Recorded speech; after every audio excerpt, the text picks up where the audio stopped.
¿Para qué resucitó Lázaro? ¿Se acuerdan de Lázaro?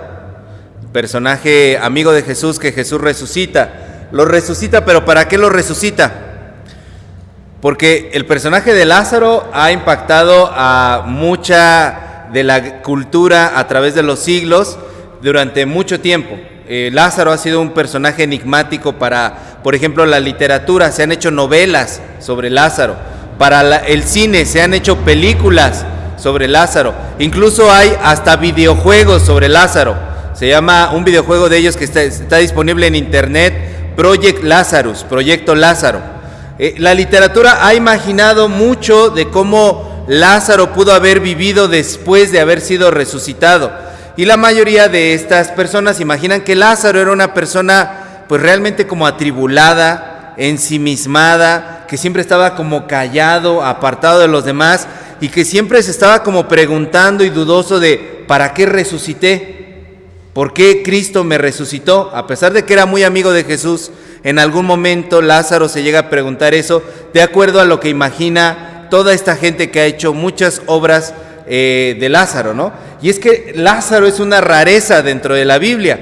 Pertenece a un grupo muy selecto en donde solamente tenemos 3 personas, 3 resucitados de Jesús. Eso es lo que tenemos registrado en los evangelios, aunque quizá hubo más, porque como dice el evangelista Juan en Juan 20, 30 y 31, Jesús hizo muchas otras cosas que no se escribieron, que no se registraron. Decía el evangelista, pienso que si se registraran no alcanzarían los libros en la tierra, dice, para poder escribir todo lo que Jesús hizo. Bueno, entonces Lázaro era uno de estos 3. La primera resucitada fue la hija de Jairo, que podemos leerla en Marcos 5 del 21 al 43. El segundo resucitado es el hijo de la viuda de Naín, en Lucas 7 del 11 al 17. Y el tercer resucitado fue Lázaro, que se describe en Juan 11.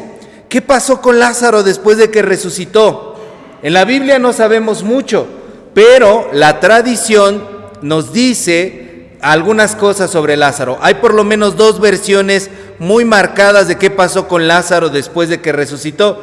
Por ejemplo, según nuestros hermanos católicos ortodoxos, los católicos ortodoxos, ellos dicen que después de que Lázaro resucitó, Lázaro fue perseguido por los judíos, enemigos de Jesús y enemigos de los cristianos, y que lo persiguieron a muerte. Por eso Lázaro huyó hasta que llegó a un lugar llamado Larnaca o Quitión, que está en el país de Chipre, y que allí un día Pablo y Bernabé llegaron a predicar y le impusieron manos y lo nombraron obispo de Larnaca o Quitión. Eso es lo que dicen los hermanos católicos ortodoxos. Los hermanos católicos romanos tienen otra versión. Ellos dicen que Lázaro efectivamente fue perseguido y que terminó huyendo a la región que ahora se conoce como Francia, y que en Marsella fue nombrado obispo. Entonces, cualquiera de las 2 versiones que sea la correcta, lo que sabemos es que Lázaro no fue, como dice la literatura, alguien callado, alguien ensimismado, confundido, como muerto en vida, sino que realmente fue un hombre bastante activo, perseguido, en acción, y encontró finalmente algún día su vocación de vida pastoreando al pueblo del Señor y se convirtió en un obispo. Eso es lo que sabemos de Lázaro, ¿no? ¿Por qué les cuento todo esto sobre Lázaro si leímos Pedro, no? Bueno, abran la Biblia, por favor, en 1 de Pedro, capítulo 1, versículos 1 al 9. Es el texto que el día de hoy nos toca reflexionar, en el cual Pedro nos hace reflexionar sobre para qué fuimos nosotros resucitados. ¿Para qué es que nosotros fuimos resucitados? En el versículo 3 dice que el Padre Celestial, si usted lo puede ver allí con su vista, dice que nos hizo renacer. El Padre Celestial nos hizo renacer. Y que fue gracias a la resurrección de Jesucristo que nosotros pudimos renacer, tener una nueva vida. En griego dice anagénisas, que significa nacer de arriba. El Padre Celestial, gracias a lo que hizo Jesús, a la resurrección de Jesús, nos hizo a nosotros renacer, resucitar, tener una vida que ahora proviene del cielo. Pero si Dios nos hizo nacer de arriba, si Dios nos regala la resurrección, gracias a la resurrección de Jesús, si Dios nos da la posibilidad de una nueva vida, creo que estamos ante la misma pregunta que probablemente se hizo Lázaro. ¿Para qué? ¿Para qué Dios nos resucitó? ¿Para qué Dios nos dio una nueva vida? ¿Para qué nosotros hemos sido nacidos de arriba? ¿Qué no se supone que el ciclo de la vida es nacer, crecer, desarrollarse, en algunos casos reproducirse, morir y ya? ¿En dónde entra lo de resucitar? ¿Dónde dice resucitar? Eso no es lo que nos enseñan en la escuela, ¿verdad? El ciclo de la vida es uno. ¿Resucitar qué? ¿Para qué? ¿Por qué Dios envió a su Hijo? Para morir por nosotros, para entregar su vida por nosotros, para traernos a nosotros de vuelta a la vida. ¿Qué se proponía Dios? ¿Cuál era el plan? ¿Cuál era el propósito de Dios al darnos resurrección? ¿Por qué Dios quiso darnos una nueva vida? Y Pedro responde rápidamente a eso, porque yo me he saltado a propósito una frase en el versículo 3. A ver, vean el versículo 3. ¿Qué frase me salté? Dije que Dios nos hizo renacer gracias a la resurrección de Jesucristo. ¿Para qué? Una esperanza viva. Pedro rápidamente dice que somos renacidos, resucitados, tenemos una nueva vida que viene de arriba. ¿Para qué? Para tener una esperanza viva. Para tener una esperanza viva. ¿Qué significa esto? Pedro nos está asegurando que Dios quiere que nosotros tengamos en cuenta que Dios es poderoso. Tan poderoso que Él venció la muerte. Dios está más allá de toda realidad física. Dios está más allá de cualquier impedimento material. Nosotros como cristianos no creemos en cuentos de hadas. En internet la gente escribe y dice, ustedes los que creen en su amigo imaginario, y desprecian la fe diciendo que tenemos un amigo imaginario y que creemos en cuentos de hadas. No, Pedro dice que tenemos una esperanza viva. Eso quiere decir que tenemos una seguridad.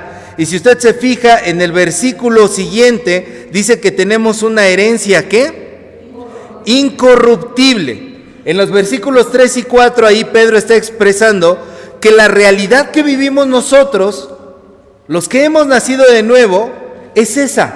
Es real, es viva, es incorruptible. Dios está por encima de la muerte.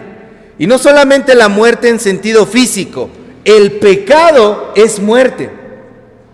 Cualquier pecado siempre trae muerte a nuestras vidas. Los pecados matan algo de nuestras vidas, matan algo de nuestro interior, matan algo de la persona con la que tenemos conflicto. El pecado mata a nuestras familias, el pecado mata a nuestro entorno social. Pero lo primero que quiere Pedro que nos quede claro es que Dios quiere que sepamos que fuimos resucitados para tener la seguridad de que Dios puede destruir el pecado. Y que ni siquiera la muerte tiene poder sobre nosotros. Entonces Dios no quiere que nosotros tengamos unas vidas infelices, unas vidas llenas de problemas, unas vidas llenas de llanto. ¿Han conocido esos cristianos, esas cristianas que se la viven llorando, que se la viven sufriendo? Y uno dice, ay, esa persona se va a ganar el cielo porque sufre mucho aquí en la tierra, trae las de Magdalena todo el tiempo, chille y chille y chille y chille todo el tiempo. Y yo ya nada más espero irme con mi Señor porque aquí bla bla bla y están chille y chille. No, Dios no quiere eso para nosotros. Dios quiere para nosotros una vida feliz, una vida plena, una vida que sepamos, que tengamos la convicción que nuestra esperanza es viva. La muerte física no nos puede destruir, el pecado no puede acabar nuestras vidas por completo. Tenemos una esperanza viva porque Dios nos ha amado y por eso nos resucitó. Esa es la primera cosa que quiere Pedro que tengamos en cuenta. Nos resucitó para que sepamos que tenemos una esperanza viva. Siguiente, segundo lugar, Pedro nos dice en los versículos 5 al 7, pongan su vista ahí en los versículos 5 al 7, que Dios nos dio una nueva vida. A ver, véanlo bien, porque dice Pedro que Dios nos dio una nueva vida para vivir tranquilos, sin pruebas, en un paraíso terrenal, con 2 esclavos echándonos aire a un lado, comiéndonos un racimo de uvas, nosotros acostados y pidiendo guardias y tráiganme la cena, tráiganme la comida. Eso es lo que dice ahí Pedro, ¿verdad? No, ¿qué dice Pedro?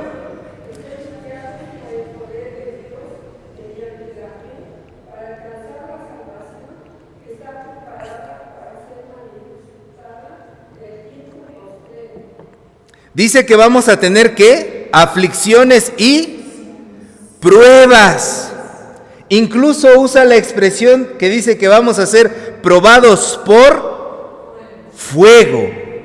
Probados por fuego, dice, como Lázaro, que cuando resucitó fue perseguido. Lázaro no resucitó para tener eterna paz.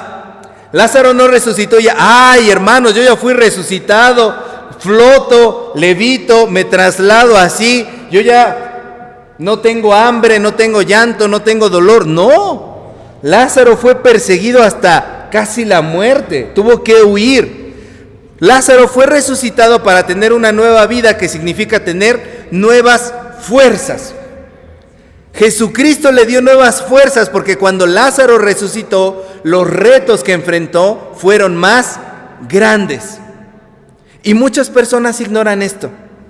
Muchas personas ignoran esto porque cuando vienen a la palabra de Dios, cuando vienen al Evangelio, se topan con que sus dificultades se agravan, se agrandan. Y entonces, ¿qué es lo que hacen?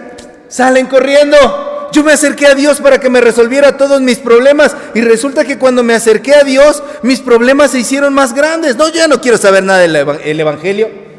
Yo no quiero saber nada de los aleluyas, yo me regreso para allá, me voy para allá al mundial, allá estaba mejor, allá comía mejor, allá ganaba más, allá no estaba tan afligido. Cuando vine al Evangelio, ahí fue cuando empezaron a hacerse más grandes mis dificultades. Es porque esta gente le vendieron ese Evangelio barato, esa mentira tan grande de pare de sufrir. Que les venden eso, pare de sufrir, y la gente está en la madrugada viendo la televisión. Ay, sí, quiero parar de sufrir, voy a creer en el Señor Jesucristo. Pero no, ese no es el Evangelio. La frase que tiene el Evangelio no es pare de sufrir. En realidad yo creo que si hubiera una frase, la frase que cuando venimos al Evangelio se oye es que comiencen los juegos del hambre. Porque es difícil. Es difícil seguir al Señor. Allí vienen las pruebas, vienen las dificultades, porque te enfrentas primero a ti mismo y a veces hay gente que hasta se tiene que enfrentar a su propia familia, porque aunque crean en el Señor Jesús y hayan venido chorrocientos años a la iglesia metodista y sus abuelos hayan fundado el templo de Nextlalpan, resulta que hay muchos que viven como si no conocieran al Señor y cuando alguien le quiere entrar de veras al Evangelio, chocan. Dicen, no, tú ya eres bien religioso, tú ya eres bien fanático, ya te lavaron el cerebro allí en la iglesia. Entonces empieza esa batalla dentro de nosotros mismos y a veces hasta con la propia familia. Sin embargo, Dios no es cruel. Dios no es cruel. Y por eso encontramos en estos mismos versos 5 al 7 dos atenuantes. Vean ustedes por favor el versículo 6. En el versículo 6 se nos dice que estas pruebas van a durar ¿cuánto? ¿Por un qué? Por un poco de tiempo. Ahora regrésese al versículo 5. En el versículo 5 dice que nosotros, somos guardados ¿por quién? Por el poder de Dios mediante la fe. Es decir, que aunque estas pruebas son duras, son difíciles, ni duran tanto, ni son tan poderosas. Entonces, si usted está pasando por dificultades, usted que cree en el Señor Jesucristo, porque hay mucho cristiano chillón delante de Dios, y dice, ¿por qué si yo creo en ti, Señor? ¿Por qué me pasan estas cosas? Ni dura tanto, ni es tan poderoso. Aguántese, porque usted no está solo. Usted es guardado por el poder de Dios mediante la fe. Tenga fe. Esas pruebas ni son tan poderosas ni van a durar tanto. Aguante, resista. Cristo está con usted. El Padre Celestial está con usted. Usted no está solo. Y además en el versículo 7, si usted se fija en el versículo 7, dice que Pedro dice que estas pruebas, estas cosas suceden para que nosotros seamos más preciosos que ¿qué? Que el oro. Es decir, que su vida se convierta en alabanza, en gloria, en honra para Jesucristo. A través de las pruebas, a través de las dificultades, tu vida va a crecer. Tú como persona te vas a perfeccionar. Tu existencia se va a transformar en una continua alabanza al Señor. Y hay gente que dice, no, yo no quiero ser alabanza al Señor, la verdad, yo nada más quiero vivir bien. Pero el propósito de tu vida es que tú seas alabanza para el Señor. Entonces, en segundo lugar, Pedro nos dice que Dios nos resucitó para que enfrentemos pruebas y dificultades, pero que en medio de esas pruebas y dificultades Dios está con nosotros y nos va a perfeccionar y nos va a hacer más preciosos que el oro. En tercer lugar, versículos 8 y 9.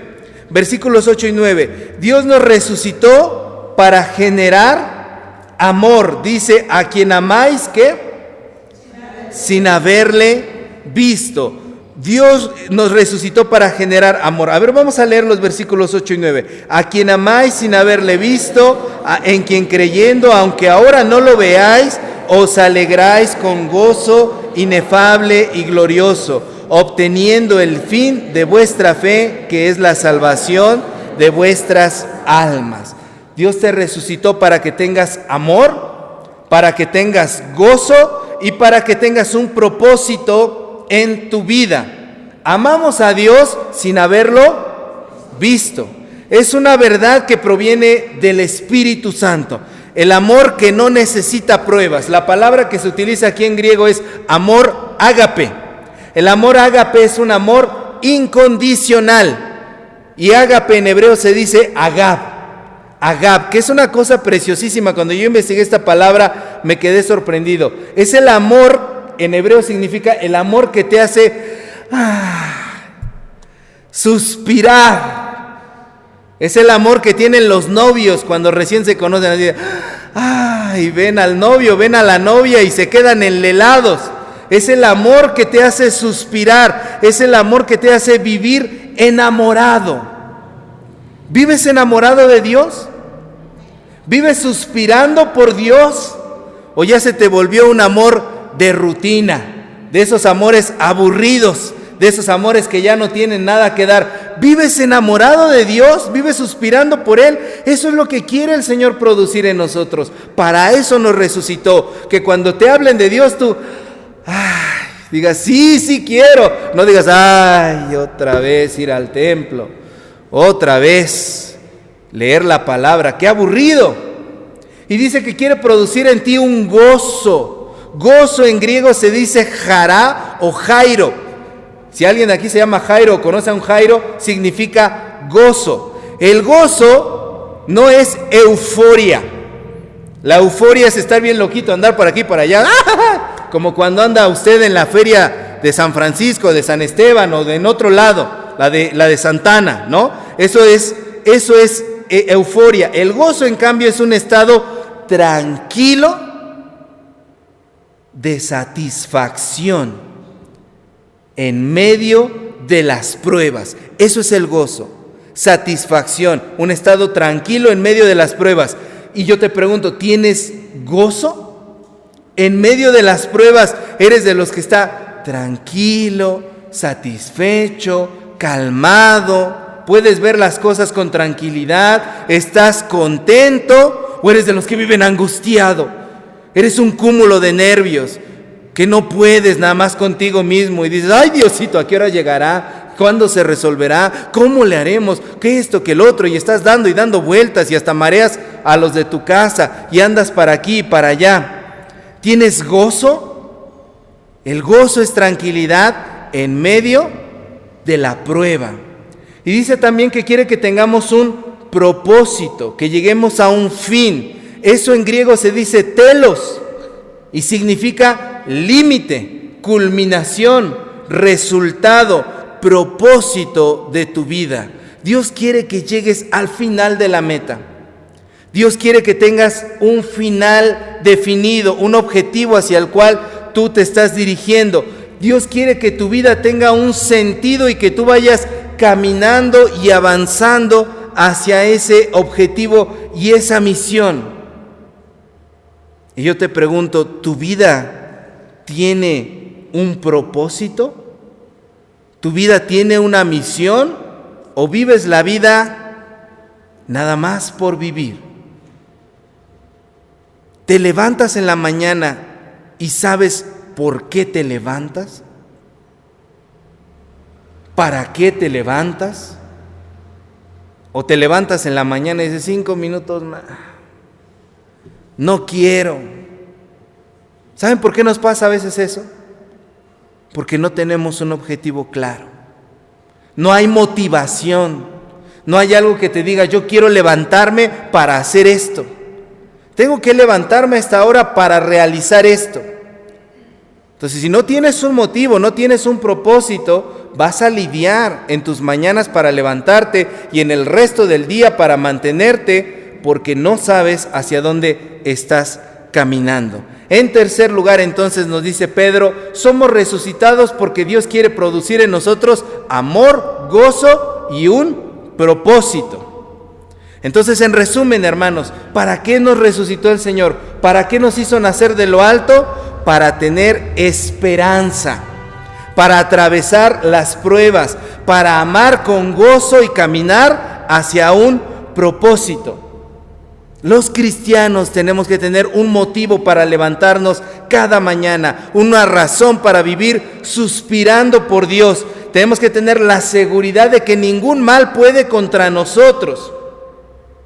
Aunque en este momento tu vida esté llena de problemas, esos males no pueden conmigo, porque Dios es el que me guarda en su amor. Tenemos que tener la convicción de que nuestras vidas son útiles, que se dirigen hacia algún lado.